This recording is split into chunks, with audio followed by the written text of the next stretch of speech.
दो तरह के हीट ट्रांसफर होते हैं। जैसे ये कंडक्शन था, तो कंडक्शन बेसिकली दो तरह का होता है। एक हमारा होगा अनस्टेडी स्टेट हीट कंडक्शन और दूसरा स्टेडी स्टेट हीट कंडक्शन। ठीक है, तो पहले इन दो चीजों को समझते हैं। सपोज करिए हमारे पास एक मेटेलिक प्लेट ले लेते हैं या फिर से एक रॉड ही लेते हैं। सपोज करिए ये रॉड है, ठीक है, ये हमारा एक रॉड है। ओके फाइन, यहां पे एक रॉड हो गया। Then we have another rod, यहां पे सपोज करिए यहां पे एक और रॉड है, ठीक है, ये रॉड है, ठीक। ओके,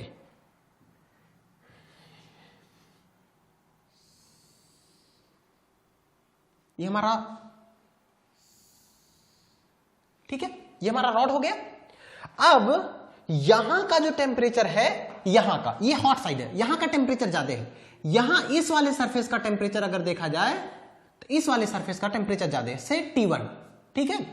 और यहां पर ये हमारा, यहां का सरफेस टेम्परेचर हमारा कम है, ठीक है। इस वाले सरफेस का टेम्परेचर कितना है, से T2। ओके, ये हमारा टेम्परेचर कितना हो गया, T2 हो गया, ठीक है। और यहां पे मैं कुछ लेयर ले लेता हूं। सपोज करिए यहां पे देखिए,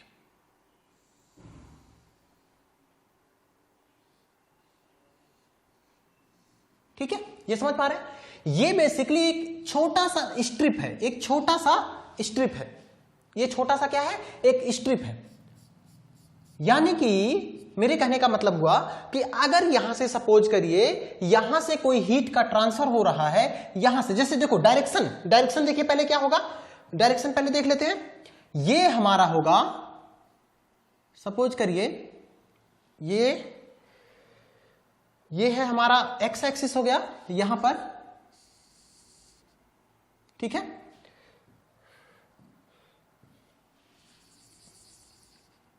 ये हमारा एक्स एक्सिस हो गया, ये एक्स एक्सिस हो गया, और ये हमारा क्या हो गया, वाई एक्सिस, ये हमारा वाई एक्सिस हो गया, ठीक है।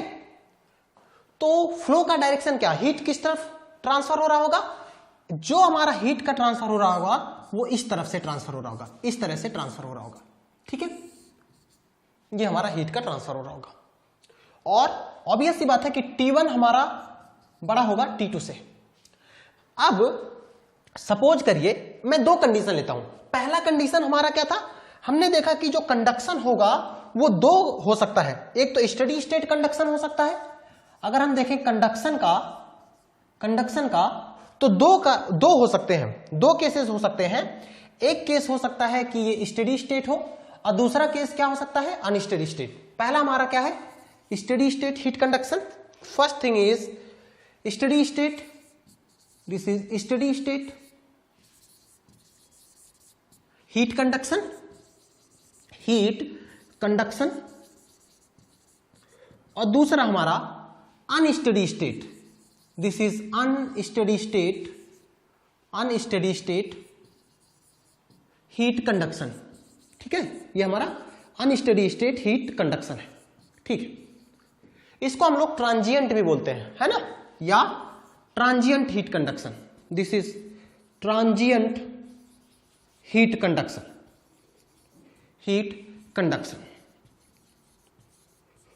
ये बेसिकली आपके सिलेबस में नहीं है, ये हमें डिस्कस नहीं करना है, ठीक है। हमारे जो सिलेबस में है वो केवल और केवल स्टेडी स्टेट, लेकिन पहले इसका मीनिंग समझते हैं। अनस्टेडी स्टेट का मीनिंग क्या है, पहले इस बात को समझते हैं, फिर उसके बाद स्टेडी स्टेट का मीनिंग समझते हैं, ठीक है। जैसे मैंने एग्जांपल लिया था इस वाले केस में, यहां पे देखिए, सपोज करिए हमारे पास एक Q अमाउंट ऑफ हीट गया, तो देखिए Q अमाउंट ऑफ हीट इस छोटे से स्ट्रिप में आया, Q अमाउंट ऑफ हीट इस छोटे से स्ट्रिप में आया। हमने अज्यूम किया कि कुछ अमाउंट हीट Q2 बाहर निकल गया, ठीक है। कुछ अमाउंट ऑफ हीट Q3 इधर से बाहर निकल गया, कुछ अमाउंट ऑफ हीट से Q1 इसके अंदर रह गया, ओके। सो यहां पे हम लोग स्ट्रिप को पहले ड्रॉ करते हैं। स्ट्रिप को देख लीजिए पहले, स्ट्रिप को फिर से समझते हैं। ये हमारा था, ये हमारा स्ट्रिप हो गया, ये देखिए ये मैं मान रहा हूं कि सपोज करिए ये हमारा है, ओके, यहां से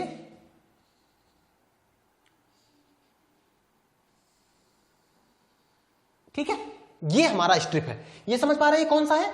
ये वाला जो स्ट्रिप है, ये मैंने इसको यहां पे ड्रॉ किया है, ये वाला, ठीक है, ओके फाइन।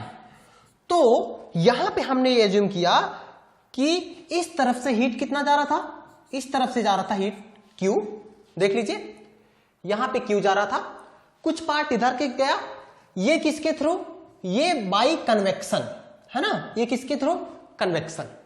ये किसके थ्रू जाएगा, ये बेसिकली कंडक्शन के थ्रू, ये किस में जाएगा, कंडक्शन, ठीक है। और Q1 अमाउंट क्या है, हीट एब्जॉर्ब्ड, हीट एब्जॉर्ब्ड, जो हीट ये स्ट्रिप ने एब्जॉर्ब किया है, जो इतना अमाउंट ऑफ हीट एब्जॉर्ब किया है। तो मैं कह सकता हूं, यहां पे समझिए, ये Q था, Q1 इसके अंदर एब्जॉर्ब हुआ है, Q2 कन्वेक्शन के थ्रू बाहर निकला है, Q3 कंडक्शन के थ्रू आगे गया है।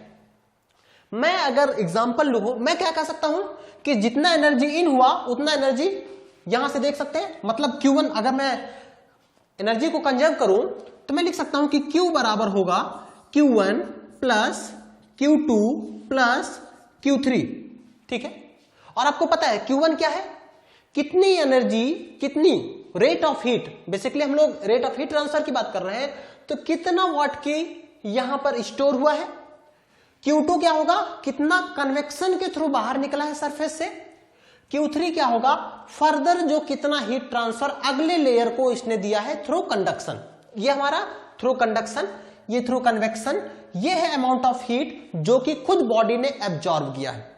ओके, अब देखिए एक तो कंडीशन ये हो सकता है, एक सिमिलर कंडीशन ऐसा हो सकता है, फॉर एग्जांपल सपोज करो अगर मैं बोलूं कि 100 किलो जूल 100 किलोवाट का एनर्जी आ रहा था, Q की वैल्यू 100 किलोवाट है, Q की वैल्यू 100 किलोवाट है, तो यहां पर से 10 किलोवाट का हीट एब्जॉर्ब किया, ये Q1 हो गया, 20 का कन्वेक्शन के थ्रू हीट रिजेक्ट किया और 70 किलोवाट का फर्दर आगे ट्रांसफर कर दिया। तो 70 20 90 प्लस 10, दिस इज 100 किलोवाट। ये पूरा का पूरा कितना हो जाएगा, 100 किलोवाट हो जाएगा, ठीक है, ये एनर्जी कंजर्व है। लेकिन इसमें कुछ चीजें, कुछ परेशानियां हैं। जैसे अभी हमने बोला था कि ये वन डायमेंशनल हीट कंडक्शन नहीं है। अगर हम बोले तो क्या ये वन डायमेंशनल हीट कंडक्शन कह रहे हैं? अगर हम बोल रहे हैं कि एक्स डायरेक्शन में भी निकल रहा है, वाई डायरेक्शन में भी निकल रहा है, जेड डायरेक्शन में भी निकल रहा है, ठीक है, पहली बात तो ये चीज हम लोग अभी ये बोलेंगे कि ये अगर ये मतलब वन डायमेंशनल हीट कंडक्शन की बात नहीं कर रहा अभी, ठीक है, क्योंकि ये एक्स वाई और जेड भाई ऐसे सामने से भी निकल रहा होगा, रेडियल हीट ट्रांसफर हो रहा होगा, वाई में भी जा रहा है, एक्स में भी जा रहा है। और इसके साथ एक और परेशानी ये होगी कि सपोज करो यहां का टेम्परेचर से T1 100 था, T2 20 था, है ना, से अगर मैं इसे बोल रहा हूं कि ये 100 डिग्री सेल्सियस है और ये है बच्चा 20 डिग्री सेल्सियस, ये 20 डिग्री सेल्सियस है, और इसका शुरू में टेम्परेचर जो था इस लोकेशन पर, इसका शुरू में टेम्परेचर से 50 डिग्री सेल्सियस था। कितना था? 50 डिग्री सेल्सियस इनिशियल टेम्परेचर। तो यहां पे क्या होगा, हमने ये माना है इसका अगर थिकनेस dx है, इसका थिकनेस कितना है, dx है, और इसका इनिशियल टेम्परेचर मैंने माना कितना, 50 डिग्री सेल्सियस। इसका इनिशियल टेम्परेचर क्या है, 50 डिग्री सेल्सियस। तो आप कहोगे कि सर देखो कुछ अमाउंट ऑफ हीट Q1 जो है, चूंकि ये बॉडी एब्जॉर्ब कर रहा है, Q1 अमाउंट ऑफ हीट ये एब्जॉर्ब कर रहा है, इस नाते इसका टेम्परेचर 50 नहीं हो सकता, रेदर इसका जो टेम्परेचर होगा थोड़ी देर के बाद, कुछ टाइम के बाद ये हो सकता है कि 55 डिग्री सेल्सियस हो जाए, है, हो सकता है ये 60 डिग्री सेल्सियस हो जाए, हो सकता है ये 70 डिग्री सेल्सियस हो जाए। मेरे कहने का मतलब समझ पा रहे? सपोज करो इनिशियल में से टाउ बराबर 0 पर, इनिशियल स्टेट पे शुरू में जब समय हमारा से 0 है, मैं टाउ हमारा क्या है, टाइम, 0 सेकेंड पे शुरू में हमारा 50 डिग्री सेल्सियस हो, टाउ बराबर से 10 सेकेंड पर 10 सेकेंड, टाउ बराबर 10 सेकेंड पे हमारा कितना टेम्परेचर है, सपोज करिए टाउ बराबर 10 सेकेंड पे, this is 10 second, okay here 10 seconds, है ना, दिस इज 10 सेकेंड, टाउ बराबर 10 सेकेंड्स पे यहां का जो टेम्परेचर है, इस एलिमेंट का जो टेम्परेचर है वो हमारा 55 डिग्री सेल्सियस है। टाउ बराबर से 20 सेकेंड पर, टाउ बराबर 20 सेकेंड पे जो टेम्परेचर है वो कितना है, 60 डिग्री सेल्सियस है। एंड टाउ बराबर से 30 सेकेंड पर इसका टेम्परेचर जो है वो 70 डिग्री सेल्सियस है। इसका मीनिंग क्या हुआ? इसका मीनिंग ये हुआ कि ये जो एलिमेंटल बॉडी है इसका टेम्परेचर टाइम के रिस्पेक्ट में चेंज कर रहा है एट अ पर्टिकुलर लोकेशन, एक पर्टिकुलर लोकेशन पर, जैसे यहां पर है ना, इस पर्टिकुलर लोकेशन पर टेम्परेचर जो है उस बॉडी का टाइम के रिस्पेक्ट में चेंज कर रहा है। अगर ऐसा कुछ होता है तो हम बोलेंगे कि ये अनस्टेडी स्टेट है। ये कैसा है? अनस्टेडी स्टेट हीट ट्रांसफर है। जैसे कुछ एग्जांपल्स अगर मैं बोलूं तो एग्जांपल्स आप देखो, जैसे सपोज करो आपके पास एक बाथ टब है ना, जैसे ये बाथ टब है, ठीक है। आपने कोई एक ब्लॉक लिया, ये आपका ब्लॉक है, ये आपका क्या है? ब्लॉक है, हीटेड ब्लॉक, कोई एक गर्म किया हुआ ब्लॉक है और इसमें आपने वाटर डाल दिया। इसमें क्या है? वाटर है। इसका टेम्परेचर ज्यादा है, सपोज 600 डिग्री सेल्सियस है, वाटर का टेम्परेचर से 20 डिग्री सेल्सियस है, ठीक है। अब जैसे आपने इसको पानी में डालेंगे, जैसे आप इसको पानी में डालेंगे तो होगा क्या, ये 600 डिग्री सेल्सियस है, सपोज करो ये पानी बहुत ज्यादा है, बहुत ज्यादा अमाउंट में है, तो इसका टेम्परेचर चेंज नहीं करेगा, हीट कैपेसिटी बहुत ज्यादा होने के नाते। तो 600 डिग्री सेल्सियस से चेंज होते होते फाइनल में इस ब्लॉक का भी टेम्परेचर क्या होगा? 20 डिग्री सेल्सियस हो जाएगा। या आप एग्जांपल कर लो, सपोज करो ये लेक है ना, कोई बड़ा सा पॉन्ड है या कोई भी चीज जिसका टेम्परेचर ज्यादा वाटर है, ज्यादा वाटर होने के नाते हीट कैपेसिटी इनफाइनाइट की तरफ टेंड होगी और उसका टेम्परेचर चेंज नहीं होगा। तो ब्लॉक का टेम्परेचर क्या होगा? शुरू में 600 डिग्री सेल्सियस होगा, फिर 500 से हो गया, फिर 400 हो गया, फिर 300 हो गया, 200 हो गया। इस तरह से टाइम के रिस्पेक्ट में चेंज करता कितने टेम्परेचर पे आ सकता है? मिनिमम 20 डिग्री सेल्सियस पे। तो ये बेसिकली स्टेडी स्टेट हुआ कि अनस्टेडी स्टेट।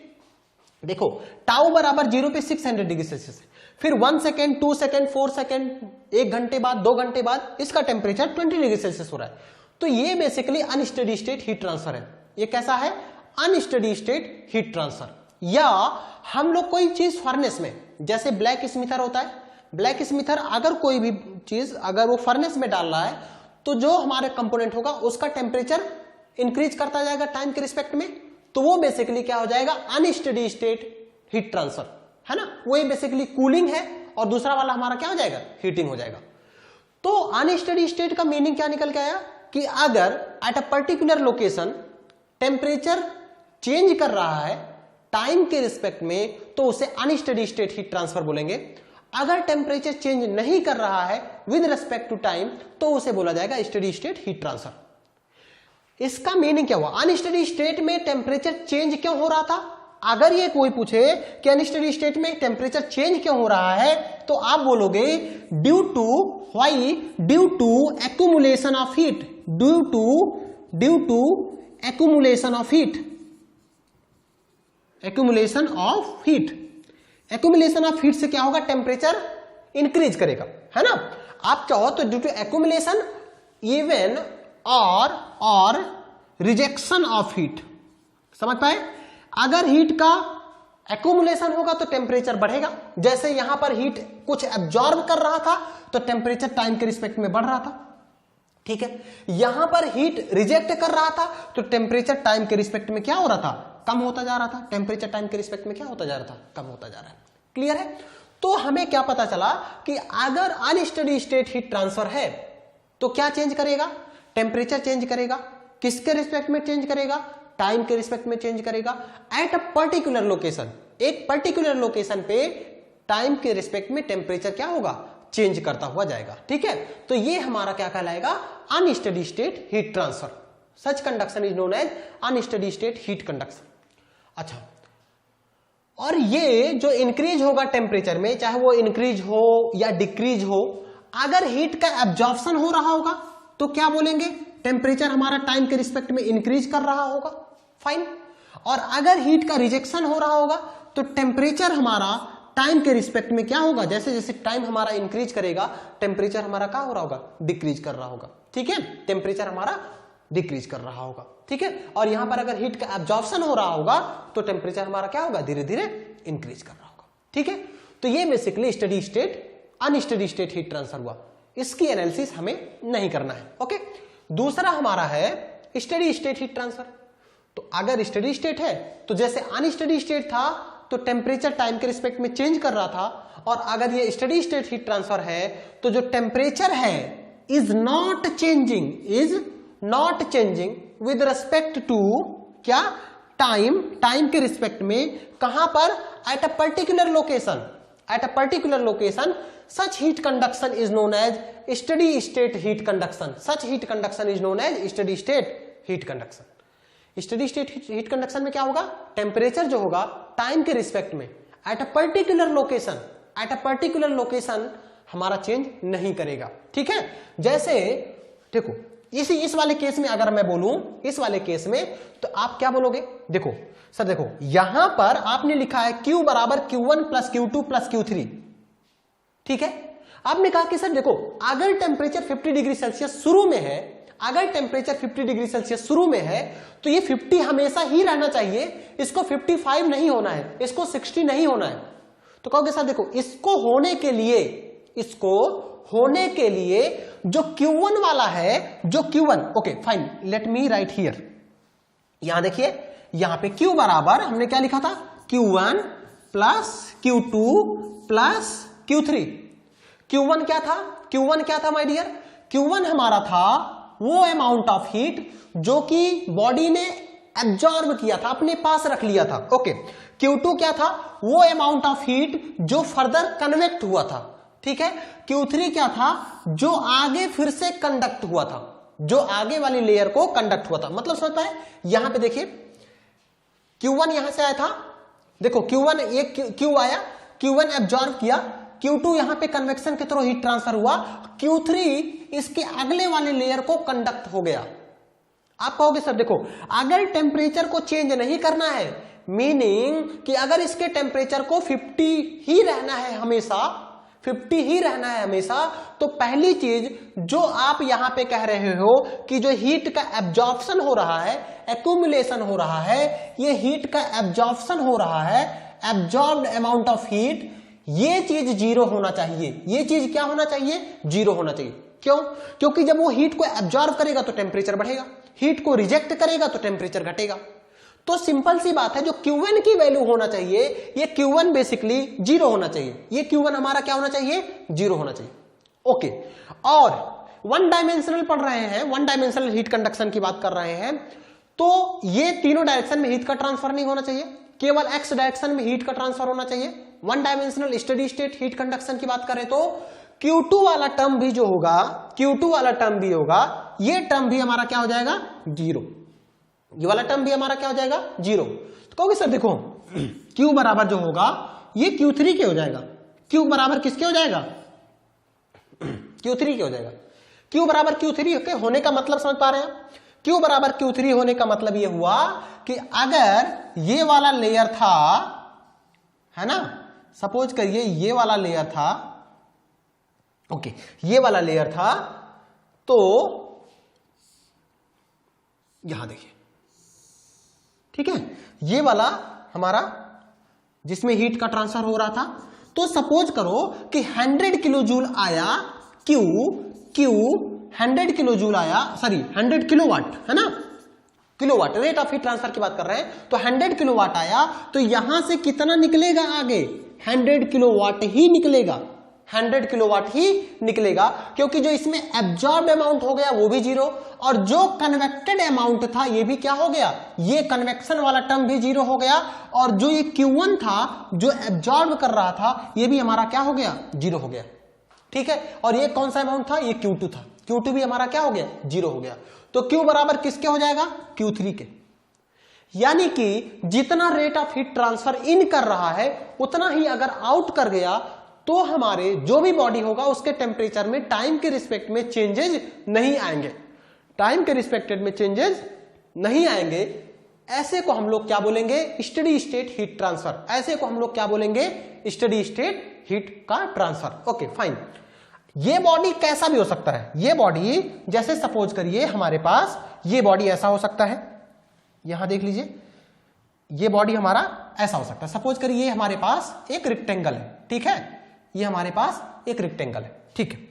अब ये रेक्टेंगल है, अगर मैं इसको ड्रॉ करूं, ये देखिए, ठीक है, ओके फाइन। तो ये हमारा, ठीक है, यहां देख लेते हैं,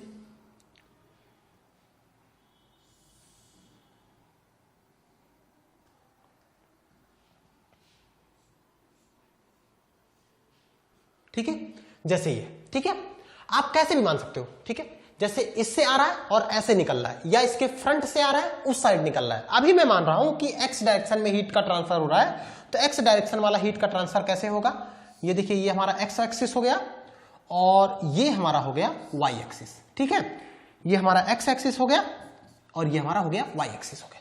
तो इसके परपेंडिकुलर, मतलब समझ पा रहे हैं, जो ये वाला फेस है, जो ये वाला फेस है, कौन सा फेस, देखो, ए बी सी डी, ठीक है, A B C D face से हीट एंटर कर रहा है और ई एफ जी एच इस वाले फेस से एग्जिट कर रहा है, ठीक है, ये हमारा फेस से एग्जिट कर रहा है। तो एंट्री हुआ क्यू अमाउंट का, तो एग्जिट भी कितना होगा, क्यू अमाउंट का ही होगा। अब अगर स्टडी स्टेट है तो कहोगे सर देखो यहां पर 100 है, सपोज करो यहां पर टेम्परेचर कितना था 100 और यहां का टेम्परेचर कितना है सर 20, ठीक है, तो इसके बीच टेम्परेचर चेंजेस हो सकते हैं, लाइक यहां पर 80 हो सकता है, यहां पर 60 हो सकता है, लेकिन ये सपोज करो टाउ बराबर 0 सेकंड पे है, तो टाउ बराबर 10 सेकंड पे भी चेक करोगे ना, तो यहां पर 100 होना चाहिए और यहां पर 80 होना चाहिए, यहां पर 60 होना चाहिए, यहां पे 20 होना चाहिए। मतलब समझ पाए, टाइम के रिस्पेक्ट में, इसी नाते मैं बोल रहा हूं eight a particular location compulsory है, लोकेशन अगर चेंज करेंगे तो टेम्परेचर चेंज हो सकता है। जैसे यहां पर देखो 100 है, 80 है, 60 है, 20 है, एट टाउ बराबर 0 सेकंड पे, टाउ बराबर 10 सेकंड पे भी कितना आया, ये 0 सेकंड पे है, टाउ बराबर 10 सेकंड पे कितना है 100, 80, 60, 20। तो जैसे ये पर्टिकुलर लोकेशन यहां पर भी 100, 100, 80, 80, 60, 60, 20, 20, तो टाइम के रिस्पेक्ट में टेम्परेचर चेंज नहीं कर रहा है, इसे बोलेंगे अनस्टेडी स्टेट हीट ट्रांसफर। अगर यहीं पे टेम्परेचर चेंज हो जाए, जैसे यहां पे टेम्परेचर 100 था, ये 80 हो जाए, ठीक है, 80 था से 75 हो जाए, 60 था से यहां पे 55 हो जाए, ठीक है, यहां पे 20 था से यहां पे हो जाए 15, तो जैसे यहां पे 100 था, यहां पे 80 हो गया। उसी लोकेशन पे टाउ बराबर 10 सेकंड पे ये टेम्परेचर चेंज हो गया, तो ये बेसिकली हो जाएगा अनस्टेडी स्टेट, और ये बेसिकली हो जाएगा, ये वाला बेसिकली क्या हो जाएगा, स्टेडी स्टेट हीट ट्रांसफर। ये बेसिकली क्या हो जाएगा, steady state heat transfer. Clear है, ठीक है, यानी कि कुछ चीजें, अगर मैं स्टेडी स्टेट हीट ट्रांसफर को कंक्लूड करूं तो कुछ चीजें हम लोग क्या कह सकते हैं कि भाई देखो, टाइम के रिस्पेक्ट में टेम्परेचर का चेंज नहीं होगा eight a particular location, location के हिसाब से चेंज हो सकता है, लेकिन eight a particular location time के रिस्पेक्ट में टेम्परेचर का चेंज नहीं होगा। ओके, इसको अगर होना है तो कोई भी हीट का एक्यूमुलेशन नहीं होना चाहिए, यानी कि since there is no change in temperature, so there is no any accumulation of heat inside the body. मतलब जो एनर्जी आनी चाहिए, जो हीट आनी चाहिए, वो हीट क्या होना चाहिए, जाना चाहिए, यानी कि जो हीट आया वही हीट हमारा क्या हो जाना चाहिए, बाहर निकल जाना चाहिए। कोई भी हीट बॉडी के अंदर एक्यूमुलेट नहीं होनी चाहिए, तो हमारा क्या कहलाएगा, स्टेडी स्टेट हीट का ट्रांसफर होगा और टेम्परेचर हमारा चेंज नहीं करेगा, टेम्परेचर हमारा चेंज नहीं करेगा।